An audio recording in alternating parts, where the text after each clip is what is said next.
نقطەیەکی تر هەر لە هاندانی ژیر ئەوەیە کە تەفکیرێکی بیرکردنەوەیەکی پێی پێبردن و دەرککردن و توێژینەوەیکی علمیت هەبێت لە جیاتی گومان و هەوا هەوەس بە شتێکی علمی بڕۆ بە دوایە إن يتبعون إلا الظن وما تهوى الأنفس أو أنا بس شويني بقمان كوتون شويني حزو أرزوكاني نفس كوتون ولقد جاءهم من ربهم الهدى باشا خوي أخوي فرودقار ورين ما يشي راسيان بوهاتو باشا كابرا نابي لم سيريانيا هو سكو قمانو لولا الربازي خوي فرودقار نابي براورديان كابا يكتر بوي بزانت كامان راسو كامان تواوا لبرو قمان هيج شيء لسر دروز نابي بويا الإسلامي شاوكو علماء أصول فرميانا لمجال عقيدة هيج شتك نابي قماني كابي شكو قمان لعقيدة كفرة وما أظن الساعة قائمة كابرا كوتي والله يوانا زانم قيامتها به رفيق كيف فرمو أكفرت بالذي خلقك شكو ما كافربونا لبروا قبولنا به انجل التسليم بون بشتيكا كقمانا خواهي قرنا ولا الرفتالو روشتيش مانا تسليم ببين فيه پیغمبر علیه الصلاة والسلام كابرا كفيودي پیغمبر اخواتشون شاهدي بدم فرميتو او الرجاء بني لنا والراسي اسمانا كابراوتي بلي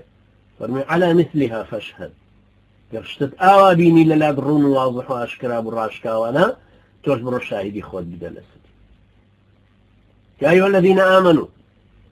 اذا ان جاءكم فاسق يا ايها الذين امنوا ان جاءكم فاسق بنبأ فتبينوا اگر فاسقك هواريكي بوهنان ليف كولنو تيوجينو الى سبكن هروازو تسليمي مبن بو چونك قمانا في احتمال وانا به فاقول فرمي ان تصيبوا قوما بجهالة فتصبحوا على ما فعلتم نادمين فتصبحوا على ما فعلتم نادمين دعي قومك بسبب النزانين سيدي كم جار قمانا بسبب النزانين تان دعي قومك توشي خرافة كاريك بن توشي زرر زيانه قبل دعيش او كاتا پشیمانه بنو جا پشیمان بنو او كاتش شي امريكا امواليكا دائم راجع بكين لمسلمانا نكتب رابيه كما بلا بلا ديكاك والله لو الرابر دو پشیمانينو رحمتي خواتنا بابي خينا او رابي انا بمراجعه بكينو مبلزاني رخنا قرتنا كمان لخومانا ما ببرو شوي نابا ندسخينا سر او برينا انا مان كهشتا ار نزيفي ليها دي نابا ندسخينا سر او غلطة انا مان كبو اجارش كتكرار نبنو مصدري غلطة كان مان ولا ابرائي خومان نابا الراسيان كينو اما نقطة السلكية براهني برز لبرو زور ضرورية ام قرآنك اوهم بايخي بلاني عقلي داو ايو بمشيوي بي ايو الرخنة سازيبي منو اخوازيبي بيركرنوات علمي بي هروها بیرکردنەوەیەکی جەماعی بێ نایەوێت بە تەنیا تۆ بیرکەیتەوە بڵێ ئەرێ وەڵام من گەیشتومەتە ئەو قەناعەتە چکە چێڵێ ئەمە ڕاستە بەسەر هەمووان ناچەسبێ خوای گەورە فەرمێ واتقوا فتنة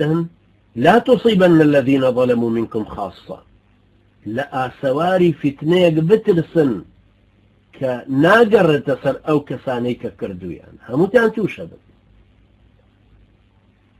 دوای ئێوە كومل خلق التصديقي او نبأي كردو او خبري كردو ان تصيب كفرمي ان تصيبوا قوما بجهالة دعاية فرميها مو فتصبحوا على ما فعلتم نادمين كومل خلق شائعات هي تصديقي بكنو بنا اخوانا بلا يبكنو دعاية مسلمان انا مزرلك وإذا جاءهم أمر من الأمن أو الخوف أذاعوا به ولو ردوه إلى الرسول وإلى أولي الأمر منهم لعلمه الذين يستنبطونه منهم ولولا فضل الله عليكم ورحمته لاتبعتم الشيطان إلا قليلا هموت أنا روش المشوين شيطانا إلا كما يفتعنا خلق هروازانا الشيطان هرويك يا حسابي إبليسي بوكي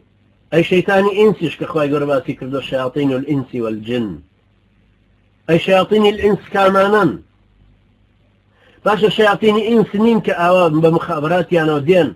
استراتيجيات لمسلمانك أقورن أنا ببيبا مبين نابي أمدر كردنمان أقل ما نابي الرشدنا وامان ليبكا لقل بياني قرآنا كبردويني برو مزقود أقل ما آوات شاد إيش بكا بزاني المخابراتي والله كان تأثير مانتينك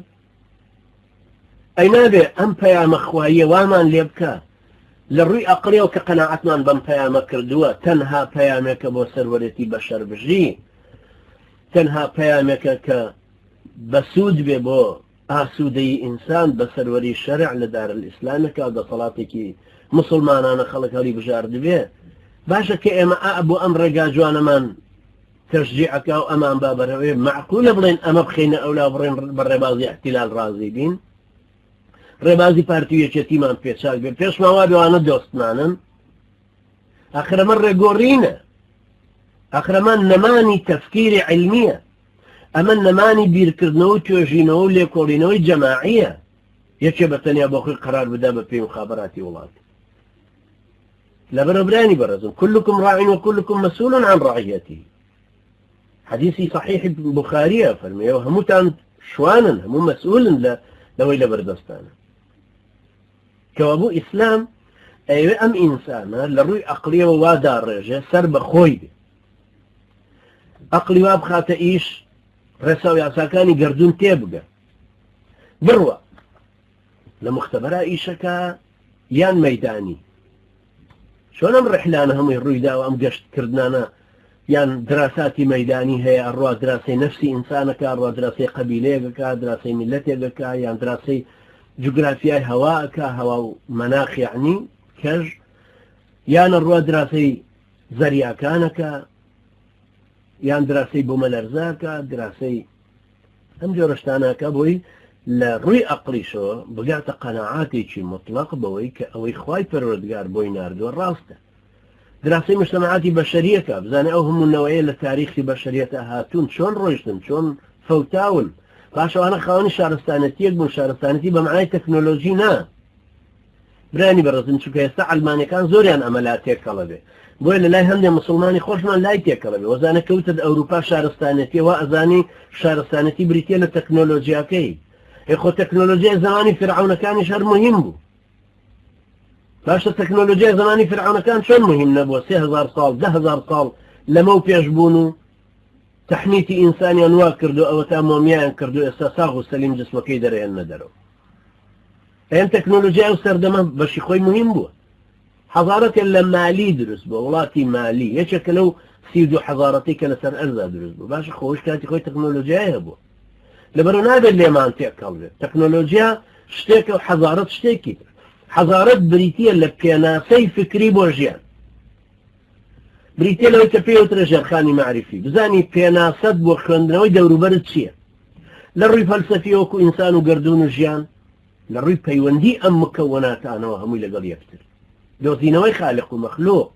بيوندي كاني نيوانيا بيوندي نيوان إنسان وقردون إنسان جيان وهر شتێکیش پێناسەی خۆی بدەیت هەر شتێکیش بزانی پێکهاتەی چییە سەرەتای دروست بوون و چارەنووسی بۆ شوێڕ بەهەرحاڵ ئەمانە برایانی بەڕێزم لایەنی زۆر مهمن کە دائیمە اهتیمامی زۆر پێدراوە لەلایەنی ئیسلامەوە کە تەزکیەی عەقڵیشی بکرێ وەکو کە تەزکیەی نەفسێکرێ لەناو بژاری خوڕەوشتە خراپەکان و دیدی و تێڕوانینی خراپ و پێناسەی خراپ و گومانی خراپ و ئەو شتانەی کراوە لە دەرەوەش پێویستە دیسان لەلایەنی عەقڵیشیەوە زۆر اهتیمامی پێدراوە